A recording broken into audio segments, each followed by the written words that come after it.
All right, good afternoon, everyone. It's 5 o'clock, so we'll go ahead and get started. So thank you all for coming out tonight. My name is Judy Orton-Grissett. I'm Associate Professor of Psychology, and I'm also the Director of Experiential Learning here at GSW. So tonight we have the great pleasure of hearing from 8 students about their experiences on their study abroad trip to Nepal.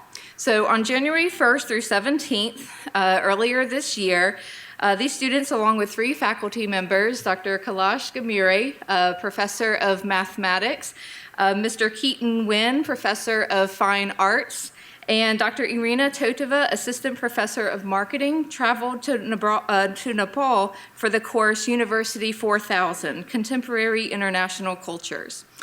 For 2 weeks, students participated in service-based activities, including a rebuild of a school near Kathmandu that was destroyed by an earthquake in 2015. They also visited UNESCO World Heritage Sites in Kathmandu and Lumbini, the birthplace of Buddha, and were treated to the natural beauty of Nepal, including visiting the Himalaya Mountains and Chitwan National Park. Before I introduce our speakers, I would like to remind you that tonight's event is a Windows to the World event. So in order to receive Windows to the World credit, please see one of our 2 ID scanners. I will be one of the scanners, and Mr. John Fox over here will be the other ID scanner. We'll be positioned at both doors, so before you leave, you can either use your check-in app, or if you just have your student ID, we can get you registered for credit either way, so please be sure to check in before you leave. So tonight we will hear from the following 8 presenters. I stepped over here without my clicker.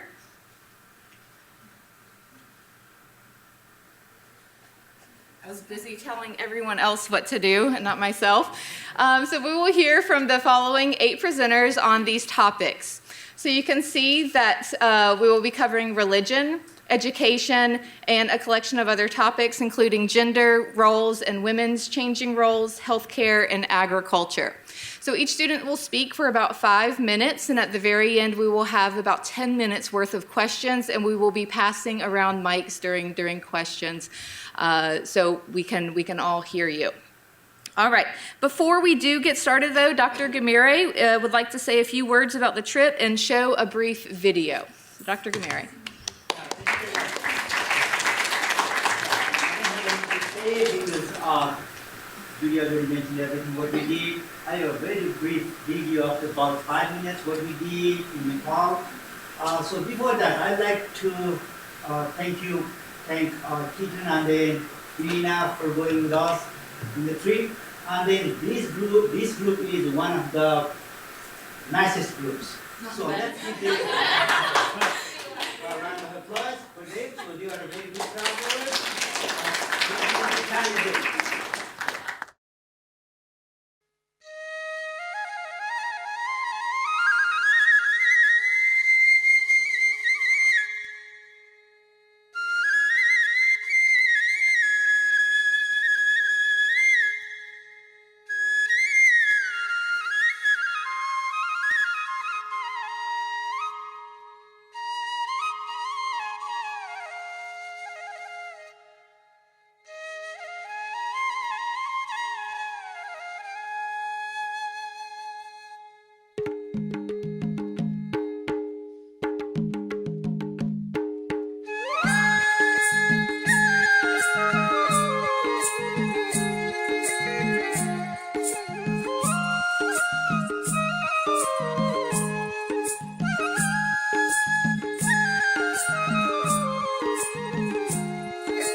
Yeah, thank you.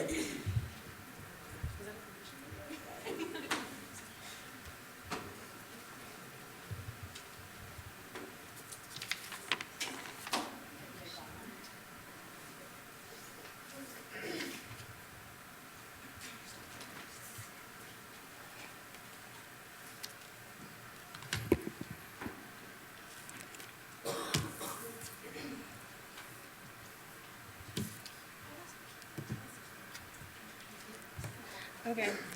Good evening, everyone. My name is Tamaya, and I had the privilege of studying Hinduism when I visited Nepal. Okay, first I'm going to start with the origin. It originated in India about 4,000 years ago. And, okay, let me see.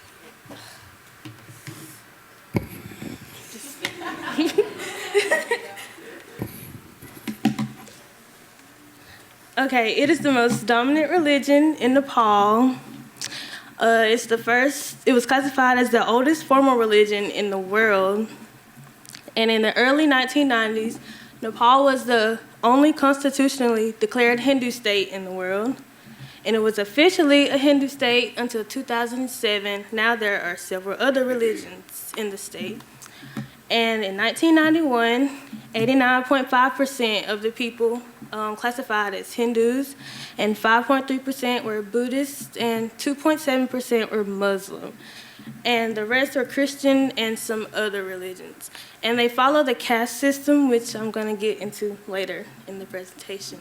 And in this picture, this is one of the temples we visited. Those are prayer flags and stuff like that. Okay. What do Hindus believe? They believe that the totality of existence, including God, man, and the universe, is too vast to be contained within a single set of beliefs. So, with that being said, it's a fusion of various beliefs, and they do not claim a human founder. So it's not like Buddhism where Buddha is the founder. They don't claim one. And they believe in good karma and bad karma. Like, if you do bad to people, then bad will come back to you. And if you do good, then you'll get good in return. And it teaches that the divine is within us. And they believe in Sanatana Dharma, which means eternal religion. And eternal religion is the belief that there's an absolute set of duties regardless of the class that you're in. And these are some more of their beliefs. They don't consume beef because the cows are regarded as a symbol of motherhood and fruitfulness. And so in this picture, you can see that the cows just roam. They're not really like fenced in like here in America. So, and it's considered like a sin if you ever kill one, even by accident. So, yeah. So they believe in the caste system, which determines their way of life. Like, whatever you're born into, that's like, it defines like what it's gonna be like during your life. And it's permanent, and it's hereditary. Like, if your parents were in a certain class, then that's typically the class that you're going to follow. And it determines how pure you are. Like, if you're in a higher order, then you're more pure. And if you're in one of the lower ones, then you're not as pure. And so it's divided into 4 categories. I'm not going to try to say them, but the first one is priests and scholars. The second one, they're warriors. The third ones are merchants and traders. And the fourth ones are laborers. And you can see that in this picture here. So the ones that were laborers, they were not as pure as the ones who were priests and scholars. Okay, these are the differences. I'm not going to elaborate on this topic because someone else would do that after me. So it's very closely related to Buddhism, and they both believe in karma and reincarnation and dharma. And dharma signifies behaviors that make life and the universe possible, like laws and stuff like that. And you can see everything in this chart here. In this picture, it doesn't necessarily go with this slide, but it's just a picture. We went and visited one of the Hindu temples, and that's like a body being cremated, but I'm not sure if someone else talked about that. But yeah, that's that.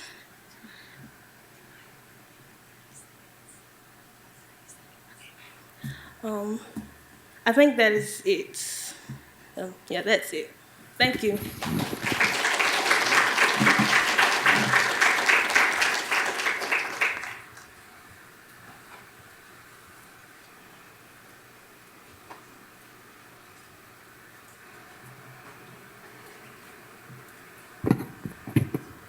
So I'm a Lash Faircloth, and I'm gonna talk about the birthplace of Buddha, which is Lumbini.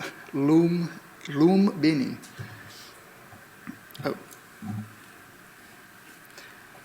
So this is this is a tree like where the Buddha was born at. He was born around 553 BC.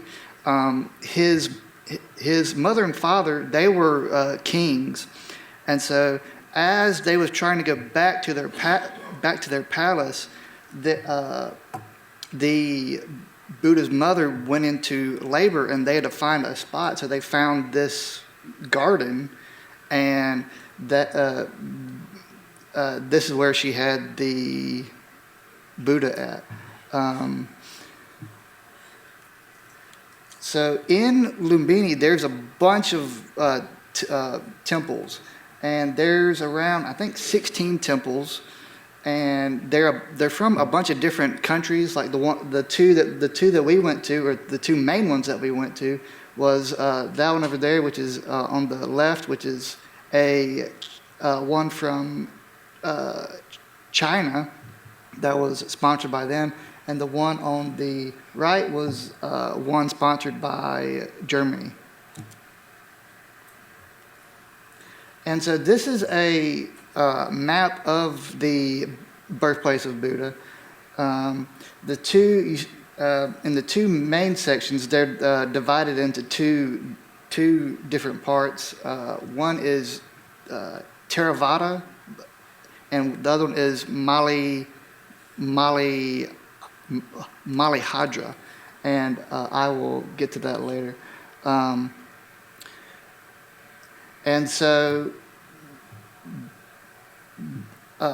basically they're split because they believe in different parts. Actually, my bad.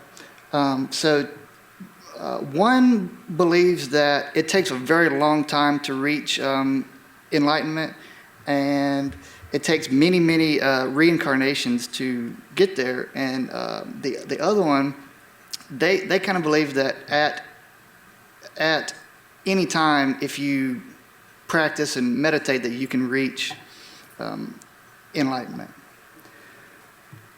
And this is the house. He wasn't born in a house, but they built the house around it. And if you go inside, you can't like take pictures, but if you go inside, you can see they have a stone there that was where the Buddha was born at. If you see to the very left of that picture, there's a stone there, and that's where a king went, and he found the birthplace, I think. And so what he did is he made that stone to prove that that's where the Buddha was actually born at. And if you see this pond right here, this is where the Buddha took his first bath at, right after he was born. And so this is a sacred pool that is there. And that's it.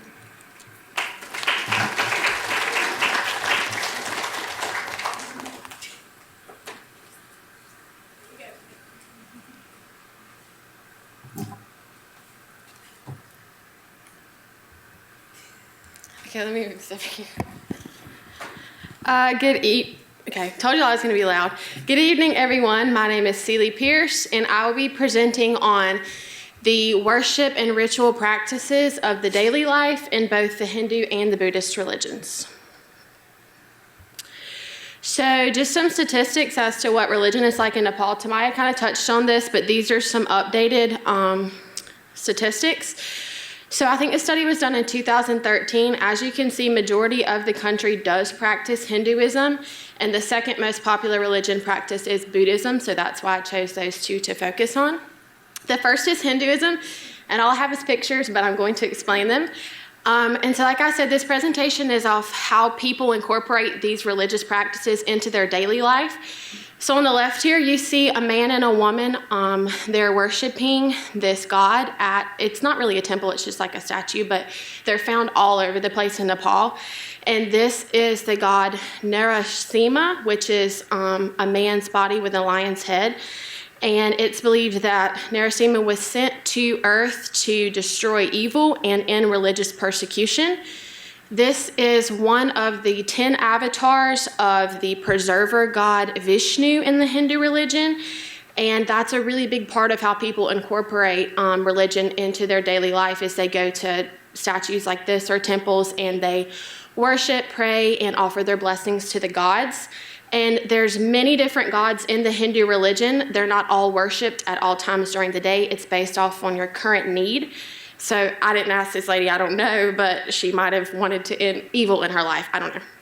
But that's just an example of what people do. And then the marigold necklaces, they're seen often throughout the sideshow. They're offered to gods as just a symbol of worship, respect, and just asking for blessings. This second picture was taken of a prayer gathering at the Pashupatinath temple complex. That is the most holy, if I'm correct, temple in the Hindu religion, and it is not necessarily thoroughly enforced, but recommended that all Hindus visit this temple at least once in their lifetime. And so while we were there, there were a bunch of people from India that had made their pilgrimage to the temple to just offer their worship and their prayer to the gods and to ask to receive blessings as well. So these were people just reciting mantras and praying outside of the temple. And then in this last picture, that's me and some other people. But this was taken, obviously that's me. This was taken at the school that we were at. And as you can see, we were wearing flower necklaces, a symbol of blessing. But another symbol of blessing that's commonly seen across the Hindu religion is the red powder or the red paste on the forehead. It's called tika.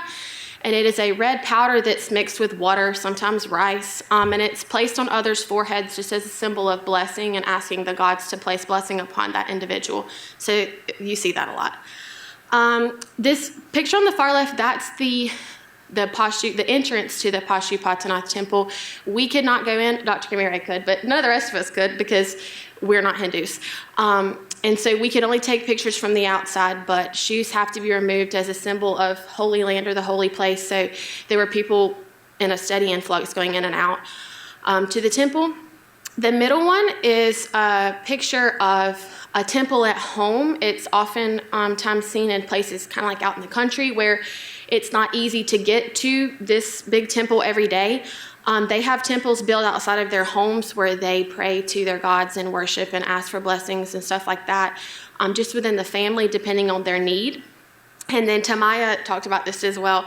I think this is probably the same picture, but cows are sacred in their religion, and sometimes pigeons can be holy, which we had never heard of. It was kind of annoying because the pigeons were everywhere and really aggravating, but they're holy pigeons and you can't do anything to them. So it was common to see cows just walking around the street and just flocks of pigeons everywhere. And then also Buddhism. So it was harder to take pictures and stuff like this because it was not the primary religion. But as Lash said, we did visit Lumbini, the birthplace of Buddha. So this picture on the left is a giant form of a prayer wheel. They're oftentimes seen in smaller versions, but they have mantras written on them. And it's just a way for people who are Buddhists to just do their prayers. It's like you recite them, I guess. It's easier to do it that way. And so if you walk by these wheels and you spin them, it's how you say your prayer. This was also a repeat picture. This was the European Austrian temple. There's many in the international monasteries part of Lumbini, but inside of this is just one that we went in, but inside of them it shows the life and teachings of Buddha through illustration. So if you're wanting to learn more about what Buddha did here on earth and what his teachings were all about, you could go inside. And then monks live in these monasteries just as a complete devotion of their time to God or to Buddha. And then this is the marker on the outside of Lumbini, like the actual birthplace of Buddha, but you couldn't take pictures of the marker stone inside, so I just took a picture of this. But it was raining and really cold that day, and we had to take our shoes off because it was Holy Land, so yeah, we were all walking around with nasty feet, but yes, so there's a picture of that because that was the entrance to it. And then these are just some kind of cross references because since these are the two main religions practiced in Nepal, it's common to see like Buddhist practices represented at a Hindu location or vice versa. So this first one this was in Lumbini, so it was Buddha, but that's like there's different forms of Buddha and the statues can represent different forms. So that's the laughing Buddha. It's the most commonly seen when you think of Buddha. That's probably what you think of. It's the most popular depiction, also known as the good luck, prosperity, or abundance Buddha. And it's said that it's tradition to rub Buddha's belly to gain extra luck. I didn't do that because you couldn't get up there, but I would have if I could have reached it. And then the second picture is a tree outside of Lumbini, but you can see that there's Hindu blessings and Hindu practices there. The marigold necklaces and then the red tika powder. And there was another place inside of the temple where the marker stone was at, but you couldn't take pictures in there. And so that was Hindu represented at a Buddhist place. And then lastly, we went to Davies Falls, which is it's a waterfall there, and it's in Pokhara, Nepal actually. But there was a lot of statues that represented Hindu gods there, but then there was this one of Buddha, and this is the earth-touching Buddha, or the calling the earth to witness Buddha. And this Buddha and its stance represents the time when Buddha reached full enlightenment. And so that just kind of brings it all together, and how, out of respect for one another's religions, they're often cross-referenced, and you see one at the place of another, and so on and so forth. And that is the end. Thank you very much.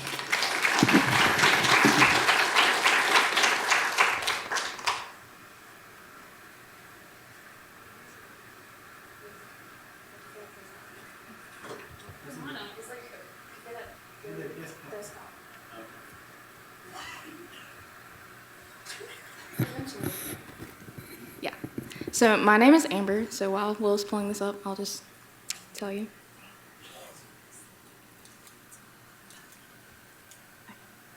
So I did Nepali education, which is K through 10, and this is like their primary school for us. Oh, sorry.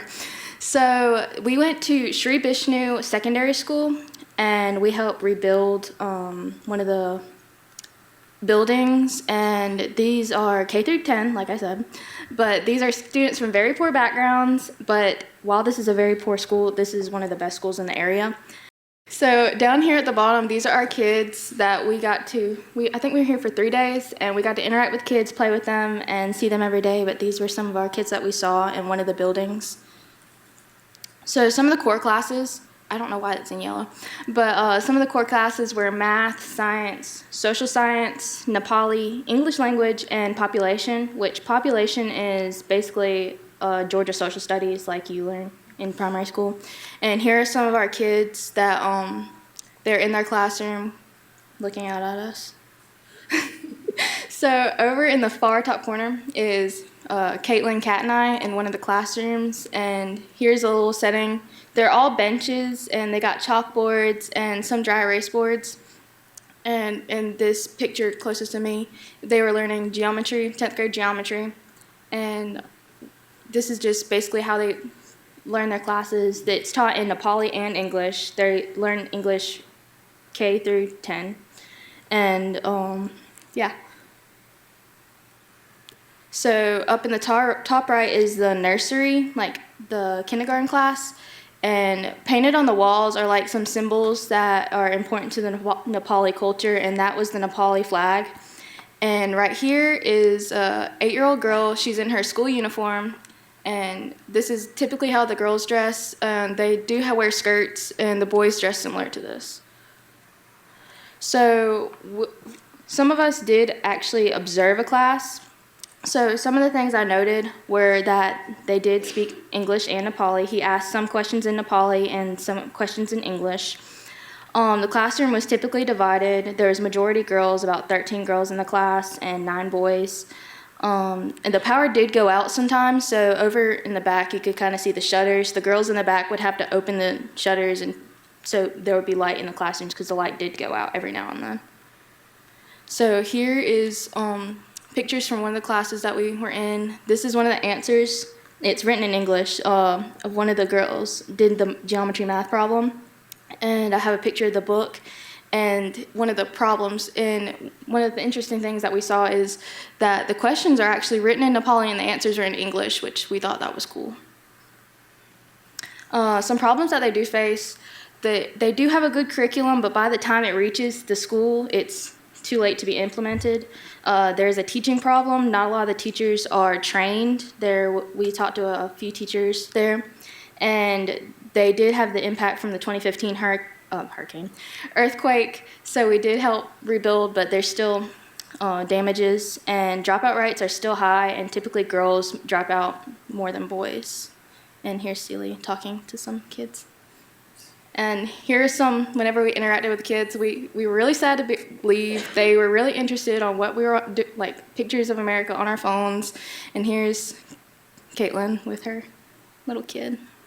And then that was supposed to be another video of their dance, but the video is not working, so that's it for me. And that was, yeah.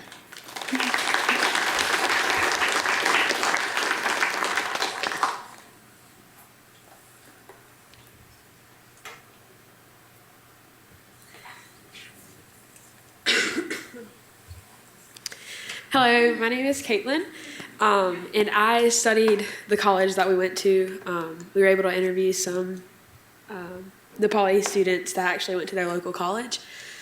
And so their college cost about 800,000 Nepali rupees for the whole 4-year business degree. Also, that translates to almost $7,000 here, which is not that much, but to them, it's a lot. They don't make near as much as we do. Most of their college is paid for by their parents. They don't have jobs because most of them live there, they travel, or they don't have time. They go to college all day, or they just don't choose not to have a job. If they do have a job, it's a business, whether a family business or they own their own business, but 9 times out of 10, it's a business. There are roughly 2,000 students that attend Apex College in Kathmandu, and that includes students pursuing a bachelor's degree and students pursuing a master's degree. That's just a classroom setting with some students learning. And there are 2 options for classes. You can do the morning shift, which is 6 a.m. to 11 a.m., or there's a second option, which is the day shift, which begins at 11:15 and ends at 3:45. You can choose to do both. Some students do. Some students choose to work the morning shift or work during the day shift. It's just their choice. And this is kind of a schedule of classes that a student was taking. Management of human resources, business methods, so kind of similar to what we take here in our business. So not much has changed other than they go Sunday through Friday, and Saturday is a Sabbath day. If students don't live nearby, they don't have dorms, they stay in hotels, which is about 15,000 rupees, or $130 a month, and that includes their food. And so, yeah, here's a friend that I made in Nepal. I actually still talk to him. He helped me with this project. And that is a young lady. I still talk to her as well. We got to meet them.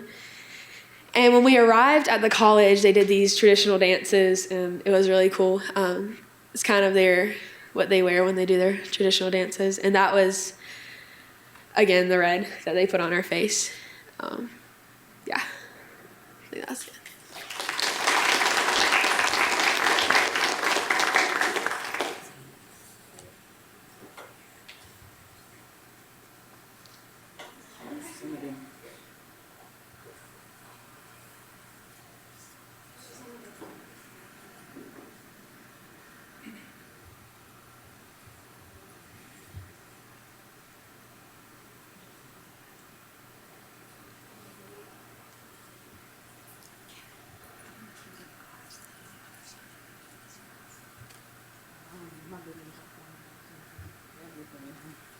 Okay, hi everyone. My name is Kat, and I'm a freshman here, and I would like to talk about women in Nepal. So there's a huge gender inequality problem that they have in Nepal, and it's been ongoing for years and years. So I talked to students, I talked to a male and a female at Apex College, and they both gave me input that they had for reasons why that they have such a gender inequality problem, and also some areas in which there are problems. So the serious problems fall within health, education, political representation, and the labor field. So with health, they told me that there's kind of a problem with an empathetic problem because women sometimes have reproductive problems and men do not seem to understand it. But they said that's more of an old issue and that it's more enlightened now as medical research and stuff has been done and people are becoming more educated about it. So in the education field, women are more likely to drop out of school than men, and that's reflected within the literacy rates because the literacy rate for women is 44.5%, and for men it's 71.6%. So that is a huge gap between the men and women. So political representation, there's women in the government, but they feel as if their voices are not being heard as much as men. And it's required that a third of the government is held by a woman in position, they have to have women there. And that's relatively new also. And then in the labor field, a man is more likely to get a job over a woman. So women are also treated as second-class citizens. There's discrimination based on the caste system as well. And I put the caste system on here, just a quick rundown, but we've already had people talk about that.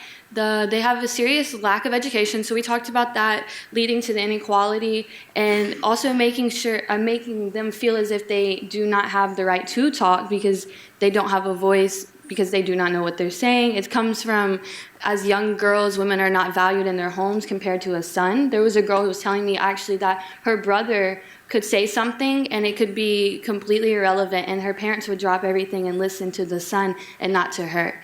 And these are people that are our age as well. And then they also have a problem with domestic violence. And so there was an Australian study done in 2016 that says 51.9% of women say they have been abused at least once by their husband in Nepal. So I have the clicker. But this is just an example of the school we went to in Bandipur. It's kind of gender inequality inadvertently, if you think about it, because this, as you can tell, it's just boys playing on the soccer field. And they do get rather competitive and into it, but it kind of showed me that where I went to high school, in our PE classes, girls and boys both had to play and they were intermixed.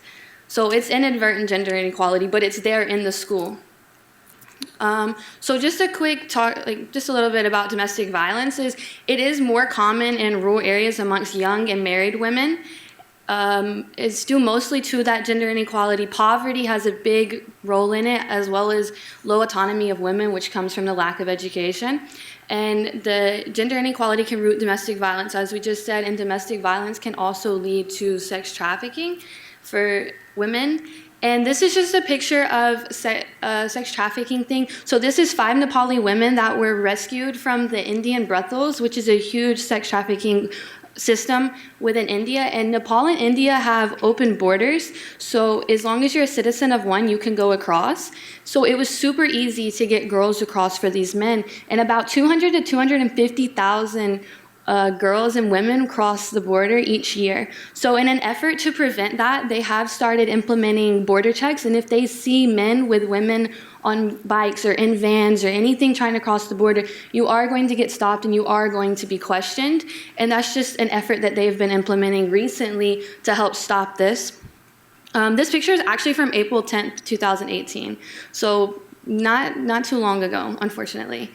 And so here's some expectations of women years ago that I was informed of. So they were expected to stay home because they're viewed as nurturers naturally. And so they just tend to the young children, clean the house. If you have a lot of land, you're to take care of it, cook the food for the day, for the family, to make sure everybody's fed, taken care of.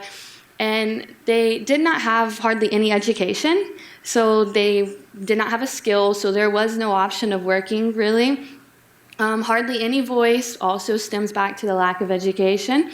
And so they had no protective laws. And that was the problem. That's what rooted this domestic violence, sexual assault, and sex trafficking upbringing. It engendered it completely. Also, another thing that was very oppressive was the taboos that restricted women and just beliefs. And so I have one, it's called Chaupari Prata, and basically it's oppressive towards women during certain times of their life. And I have a video that actually explains it really well. So if you click the video.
दिदी आज तिमीहरुलाई कति दिन भयो मलाई त 2 दिन भयो मलाई 1 दिन भयो तपाईलाई कति दिन भयो मलाई पनि 1 दिन भयो ए कति गाह्रो छ है हामीलाई यस्तो गोडमा बस्नु कति पीडा खपेर बस्नु परिरहेछ है बस्नु पर्यो नि त बुवा मम्मीहरुले चाउ भनेपछि बस्नु परेन बस्नु त पर्यो त्यो पनि यत्रो पीडा कसले बुझ्छ र हाम्रो पीडा घरमा पनि जान दिदैनन् त्यस्तै अब त्यही पनि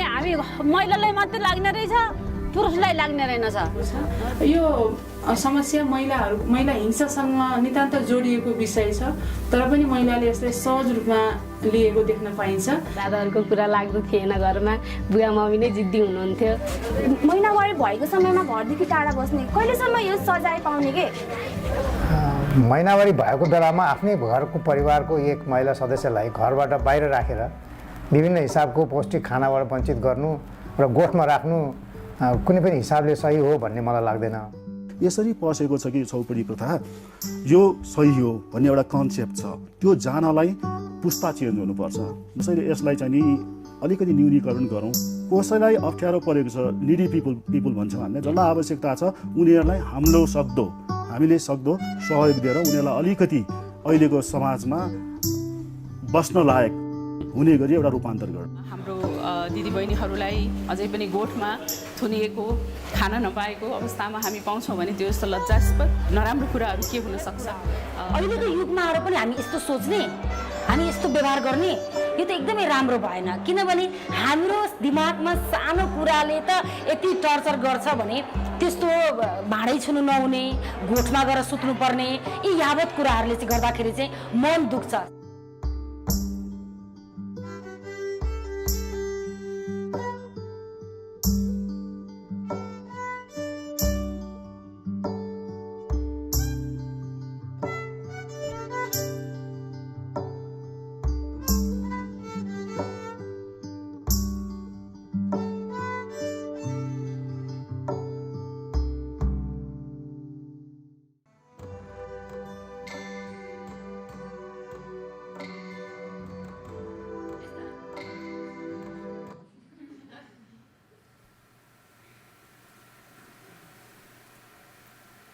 Okay. So now we can talk about like expectations of women today. So as I talked about, that Chaupadi Prata is illegal by law, but unfortunately it is still practiced, and certain taboos like that across the country are practiced. So there's still that sort of discrimination against women. But the protection of women has been prioritized in the government agenda. For example, they have equal pay for equal work, they have more protective laws, and they have the law I mentioned earlier about 1/3 of the legislative positions must be held by a woman or women. But it's also stressed that they get an education now. This is more stress than not in urban areas, but it is moving to the rural areas, which is extremely important because as they get an education, they will feel as if they have a voice and they are heard more. They still have domestic violence issues, but as I mentioned earlier, those protective laws are coming in. And as I said about the taboos and cultural beliefs, they're still going to have them. And it just takes time and awareness for people to understand how that works and the discrimination that women do feel whenever the taboos are against them. And like it mentioned in the video, they're more likely to be practiced in rural areas of Nepal and the village areas. So here's a picture of women. So on the left, this was taken in the city, and as you can tell, it just has kind of a completely different feel to it. You see they're smiling, they're cracking jokes, and they're just having a good time, and they're able to travel and go out, and that's, unfortunately, on the right side of the picture, they're not as much. This lady on the one sitting down right here, she actually is a grandma to all the children that are around her, and she takes care of them during the ones that aren't old enough to go to school. She takes care of them during the day. So, but she practices old expectations as she does not have an education. I believe she was illiterate, and she was telling us that the parents do go off and make money however they can, and it's just, I don't know, it's just kind of whenever we were there, you could tell that the difference between the way that these women live and the way that these live was different just based on the demographic and based on where they were from in the rural and urban areas. So I wanted to talk about labor for women in the rural and urban areas. I don't know why I can't say that word. But so in rural areas, so they take care of the house, tend to the family, you know, nurturing jobs. They are teachers also. That's a very interesting job that they had. I talked to one of the teachers, and she said that there's more women coming in and becoming teachers, and that she was excited about that. So urban is, you're more likely to find women working jobs in hotels, cleaning businesses, also in the education field. But what I found very interesting was the police force. We saw multiple women that were working in the police force. And I actually have a picture of that here. And so this lady on the right is actually giving a man a citation. And I was talking to one of the students at a college, and she said if that was years ago, that would not have happened.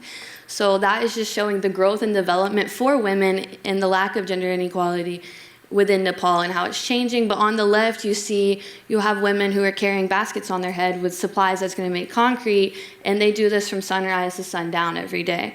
So it just shows a difference between rural and urban and old expectations and new expectations. And then just a little bit about what's going on in the government today really quickly is they're talking about equalizing, they're having some action, but many women feel like the enforcement is not uniform across the whole country. So that would be the next step, is implementing it as a whole. But yeah, so there's that. Thank you.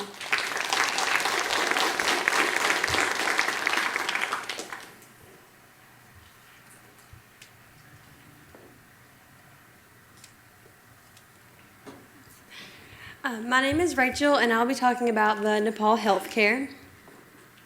While we were at the secondary school in Bandipur, Nepal, we had the opportunity to talk to some school officials and interview them, and they told me that they don't have a school nurse. There is one teacher that has medical knowledge, but it's not a lot.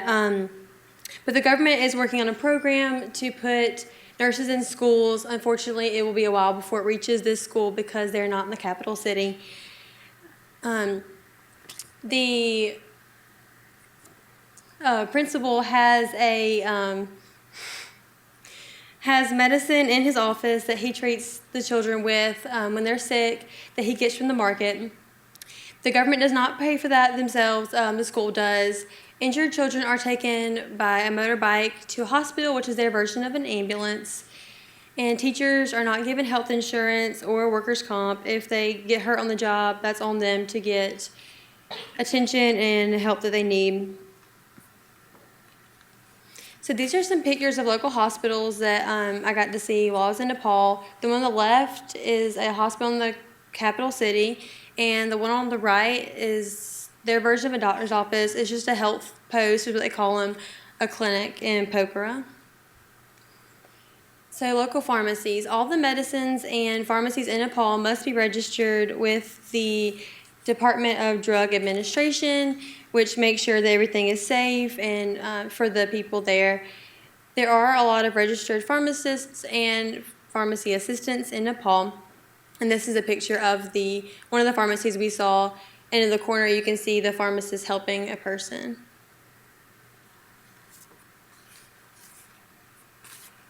So we went to visit a temple in one of the districts outside of the capital city.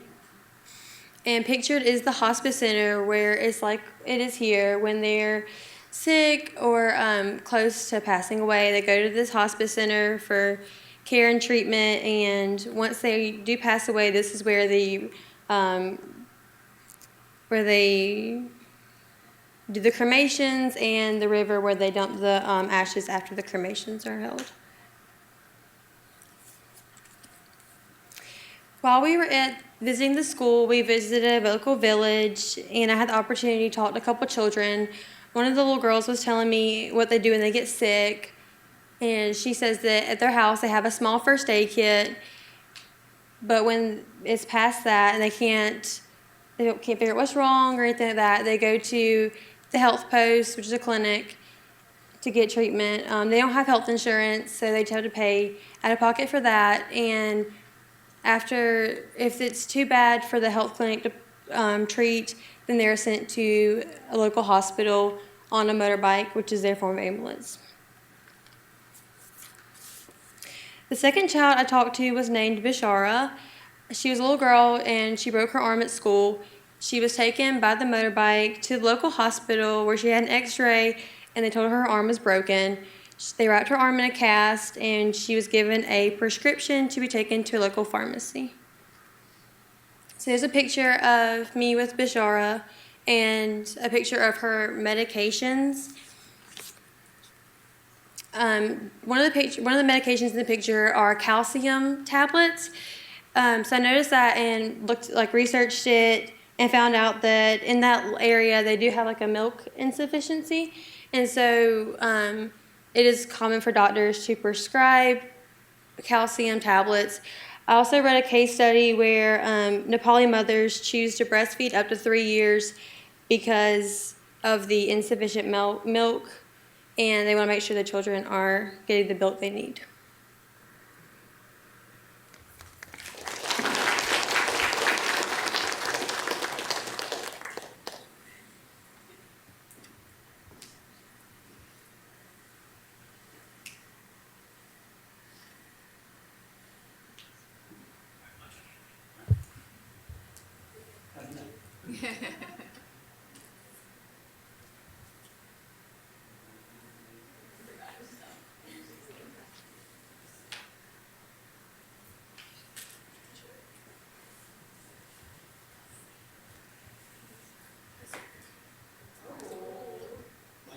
Mic check. Can you hear me?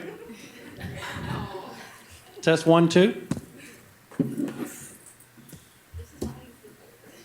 All right. So while I was in Nepal, I walked past the temple, and this monk blew smoke in my face, and I couldn't believe it. No? All right. On a more serious note, that was like an icebreaker thing, but I guess not. On a more serious note, I was very active in Nepal. I did a lot of stuff. But my roommate, Brandon, him laying around. Is that better?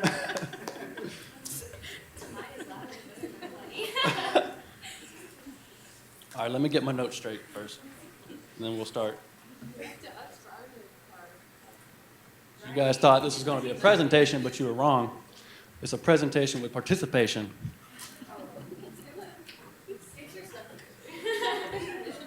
Listen. Shh. All right, so my name is Will Griggs. I'm a junior here, mathematics major. So I had a very great time in Nepal. My topic, as you can see, was agriculture. And I generally want you to take something from this tonight, mainly because we're in an agricultural state. but I do require your participation, so let's get started. What's Georgia's #1 source of income? Agriculture. Oh, you guys are cheaters. Agriculture, you got that right. Wow, you guys are tough. All right, can someone name something that we use in Georgia besides that one? Chicken, something else. What else do we use? Corn. Pecans, not pecans. What? There you go, okay. All right, so chickens is the #1 in Georgia. We are like the top chicken producer in the country. Cotton is second, that's a big one. Then cattle and calves, and then peanuts, of course. All right, so all plants need these things to grow. Name one. Water, sunlight, soil, dirt, nutrients. All right, that's a good thing. Room to grow. All right, so first you got to have land to plant something, right? The right temperature. You can't grow if it's too cold. You can't grow if it's too hot. You need light. You need water. And you need air. And you need nutrients. You got that right. Good job. And you need time. There's more than I thought. All right, so before I get into agriculture, I need to give you a lay of the land, like literally. So Nepal is a landlocked country. Who can tell me between where? You guys went, come on now. India and China, all right, so it's a landlocked country. It's home of 8 of the world's tallest mountains, including Everest. The surface area covers about 56,827 square miles. Georgia covers approximately 59,425 square miles. So Nepal is roughly the size bigger, like a little bit bigger than Nepal. Population of Nepal is approximately 30 million. Georgia is 10.5 million. All right, so the elevation. Elevation is kind of varies in Nepal because it can go anywhere from 70 meters, which is in like the Lumbini area, all the way up to 29,029 feet, which is Mount Everest. The climate is anywhere from tropical to temperate. On any given day, it can rain, and then it'll be sunshine, and then you can have a monsoon, and then, it'll snow. I'm just kidding, it won't snow. But there's three distinct regions. The Southern Plains, which covers about 22%, and then the mid-hills, about 42%. Mountains is about 35%. Nepal's weather is generally unpredictable, like I said. Spring, March to May. Summer, June to August. Autumn, September to November. Winter, December to February. That's almost kind of like ours. And then they have a June to September rainy season. There's 80% annual rainfall. That's a lot of rain. All right, so this is the 3 regions I'm talking about. Down here is where the Southern Plains are, and this is the hill area, and this is the mountain region. The mountain range goes all the way across. That's where all the mountains are. All right, so how much land is actually farmed? All right, so cultivable land is about 4 million hectares, which is around 9,884,000 acres. That's 30% of all land in Nepal. Irrigated land is around 1 million hectares, which is approximately 2.4 million acres. 40% of Nepal's GDP is from agriculture. 70% of people rely on agriculture for their livelihood. And we'll get to a big difference between people who rely on agriculture for their livelihood versus people who do it just to turn around and resell it in the market. All right, so what is farmed? All right, so grains include rice, maize, wheat, millet, and barley. Vegetables include potatoes, cabbage, cauliflower, radish, and tomatoes. And fruits include papaya, mango, apple, peach, pear, lychee, oranges, bananas, and coffee beans. And papaya is nasty, by the way. All right, so this was in Bandipur. And Dr. Gamiri, I have no idea what that is. What is that? Is that onions? Onions, right? Onions, okay. I couldn't remember because I was just taking the picture. These were rice fields. and they actually layer them. That's something called terrace farming. We'll get to that in a minute. This is radishes and tomatoes and coffee beans.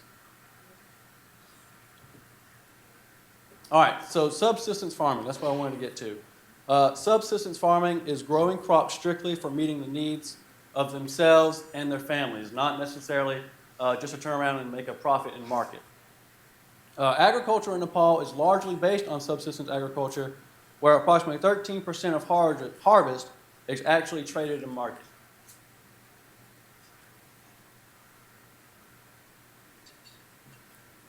All right, so there's an increase in subsistence farming. There's constant land fragmentation. Basically, Nepal is running out of land. Limited employment opportunities in rural areas and lack of infrastructure and market opportunities. So when I was over there, Dr. Gameri had a cousin named Pujan. Cousin. His name was cousin. Cousin. His name was cousin. And so we basically, he was my liaison basically for agriculture through Nepal. And he explained to me, this family here, he was our translator for this family. The woman in the center there with the polka dots on her shirt, she is actually the mother, wait, is she? Yep, she's the mother of that family. And she, he was telling me that the husband can't work because he has a mental disease and can't work. So she does not have one job. Her job changes day to day. And so she wakes up every day not knowing what job she's going to. She just goes to find work. And so that's what I mean by lack of infrastructure and limited employment opportunities. Nepal is running out of land. He did explain that to me. And that's why a lot of people in the agricultural market are switching to like the stock market in the Middle East.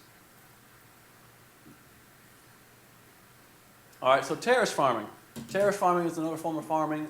It's farming small terrace plots in remote, hilly, and mountainous regions. It's just where you just level your farming, as your fields as you go down a mountain. It looks like this. Kind of like pyramids. Don't give me those. All right, so is Nepal's agricultural market failing? Hold on. So there's four key points I wanted to point out to you guys about these issues. And let me get my notes together.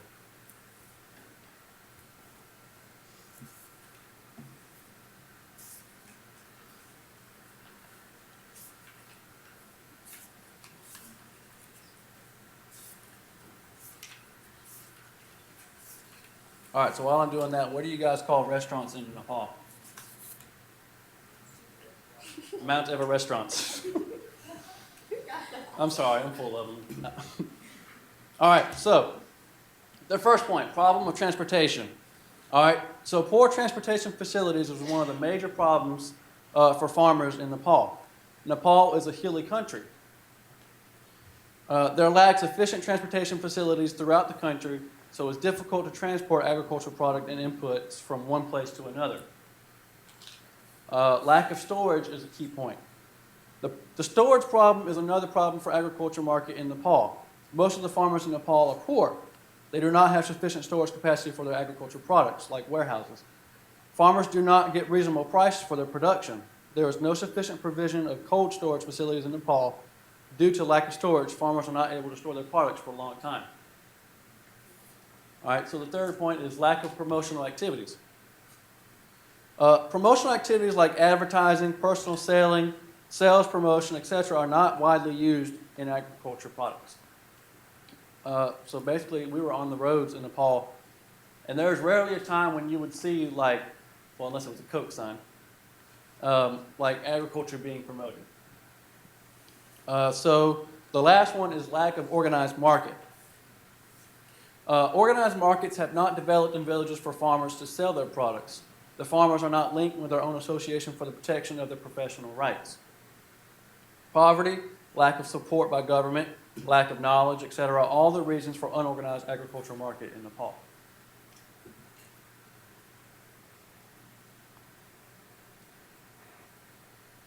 Okay.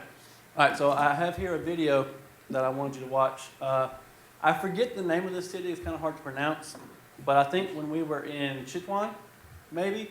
We might have been like maybe 2 hours from it. You'll know the name of it. I don't remember. It's like 5 minutes, I promise.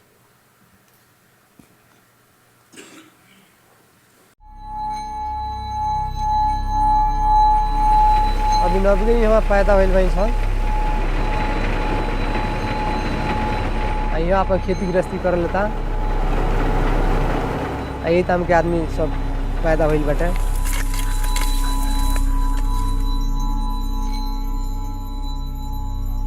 आ ओकरा बाद में सब उपलजन यही कर लेता टे यही काम होता टे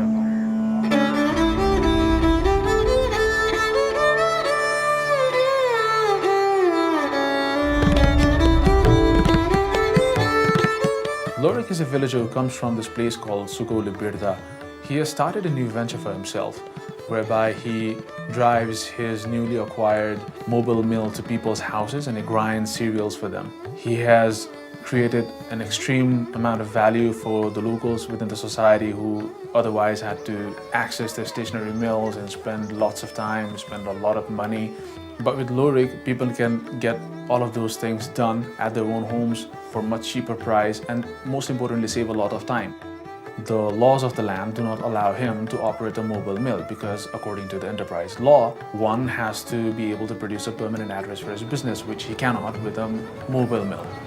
The stationary mill operators, who are his biggest competitors, have colluded to lobby with the government against allowing him to operate freely. खुद सवेरे उठ के अपन आवले लगन दिशा में आंगन को गावले आओ के बाद में अपन नहाई धोई ले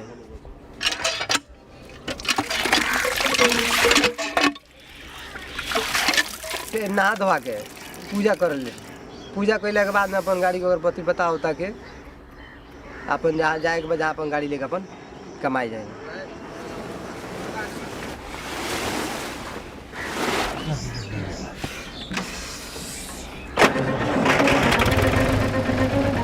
If you look at the Nepali official statistics, it says about 70% of our economy is informal. What that means is there's a lot of entrepreneurs who are working in the SADU or the non-formal economy. The reason these people work in the non-formal economy is such that the process of actually becoming a formal business is very, very difficult. Lorik was not allowed to register because the policymakers did expect if there would be a mobile mill.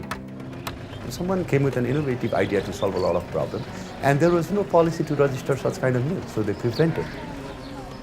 What that means on the larger context of businesses is that if you are not able to register, you don't have access to finance. You cannot grow. You have to always be on your knees. And that hinges the potential of a country to prosper economically, because prosperity is created by the incremental wealth called profit that is generated by entrepreneurs. The more profits they make, the more wealthier country we are, the more prosperous country we are. अब फायदा young रोक राखो त माने एथी होई young ना रोक राखो त चार गो घूम के चली फायदा उहे त कमाई त खाई ले ओकरा से बाल बच्चा सब खाई पसाई ओसे पर्वती होई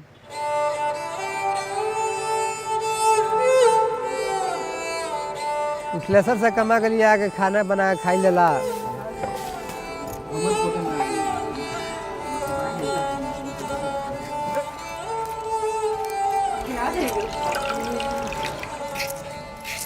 परिवार बैठ के सुरक्षित से खाला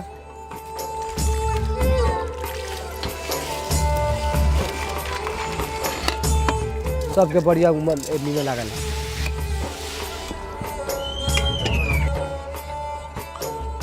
30 million Nepalis like Lorik are being deprived of the economic freedom and their pursuit of prosperity. And that is what we at Samriddhi Foundation are trying to change.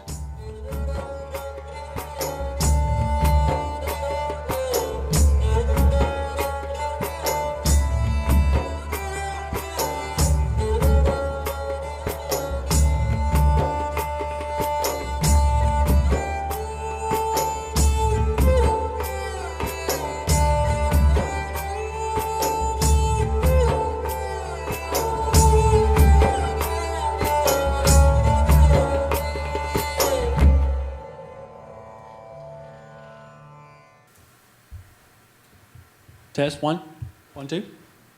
Was that right, Lord? Where was that at? Well, how far away were we from there? It's pretty close to India. It was Okay. about 2 miles. Yeah. 2 hours away from Chittoor. Okay. Well, I hope you guys got something out of that. I wanted to go back here for a minute. Oh, there it is. This girl, her name was Sonia, and I met her at the Apex College student interaction, and her family are subsistence farmers.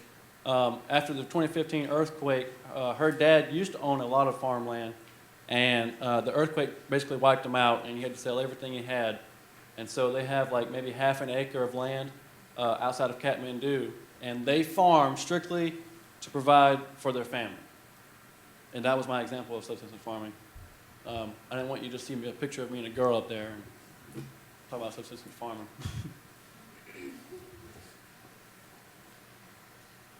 All right, so now I've given you all that information. Can you tell me what is Nepal's #1 source of income? Anyone? No, it was tourism. You guys weren't listening. That's it. Thank you for your time.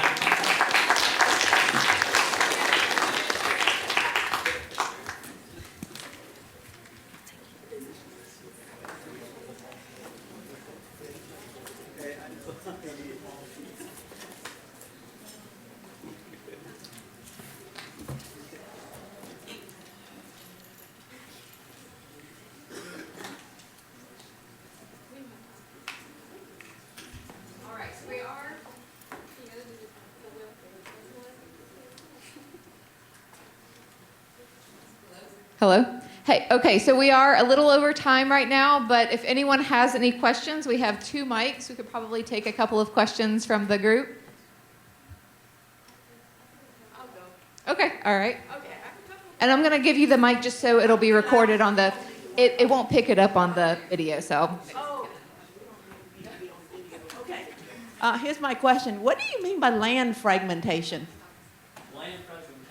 Yeah, I'm not a farmer, so I'm just, I'm not a farmer either, but land fragmentation, from what Poojan told me, it's like when you set aside land for certain things, and then, so there's like a certain amount of land set aside for farming, and a certain amount of land set around for industry.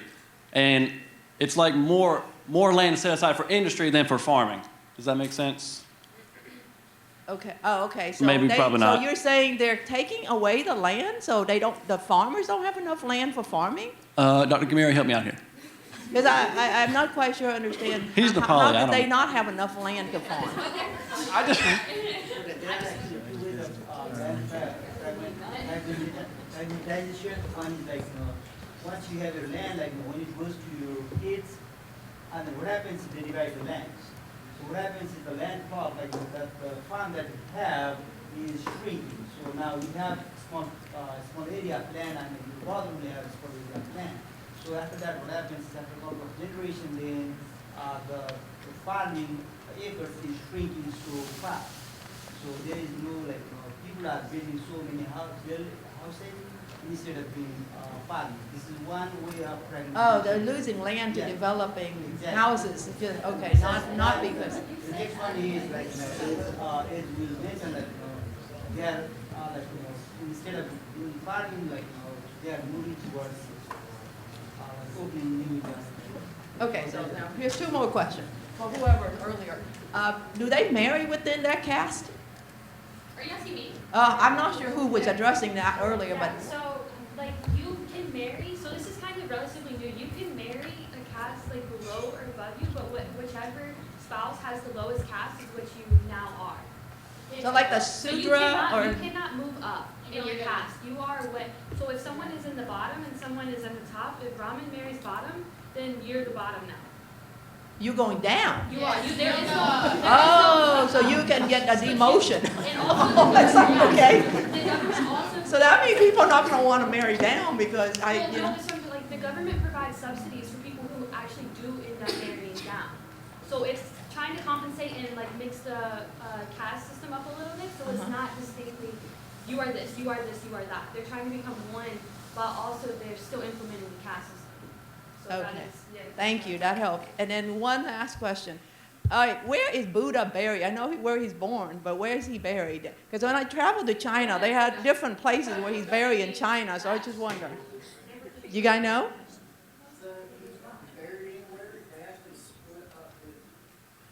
Yeah, I think his body split up in many They parts actually in split different up places. his body everywhere, and they gave Yeah. like a little piece to a bunch of different temples. Yeah, that's what they had in China. A thumb is in this temple, and other parts in another. So I'm like, how they cut it all up? Okay, that's it. Thank you. All right. Any other questions?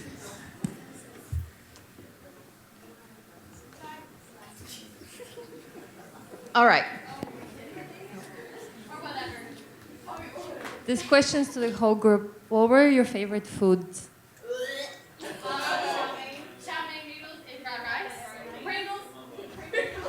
Momo.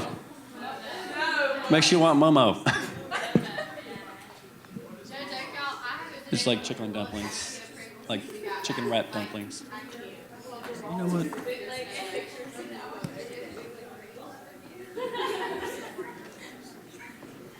All right. All right. We'll have one last question.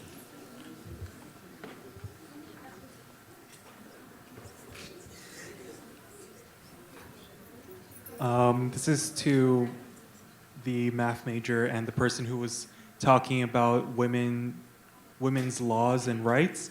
What do you think is the biggest obstacle preventing these laws from being fully implemented for the most part?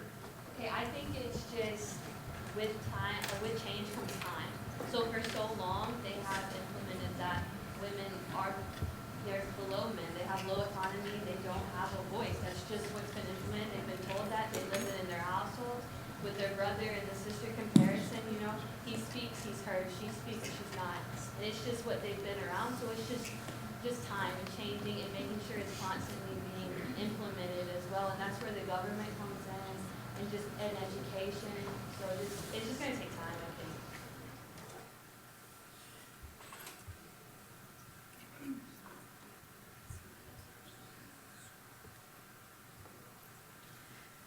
All right, let's get one more round of applause for our presenters this evening. So after leaving this evening, if anyone is interested in study abroad, we are currently planning for the academic year 2020-2021.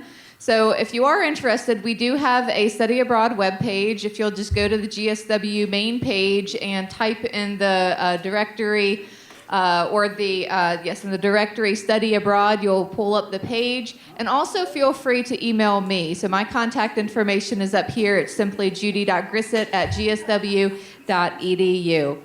All right, thank y'all. And I'm gonna scoot to the back, and John Fox is over at this door. I'll be over here, and we will scan your IDs on the way out. Thank y'all again for coming out tonight.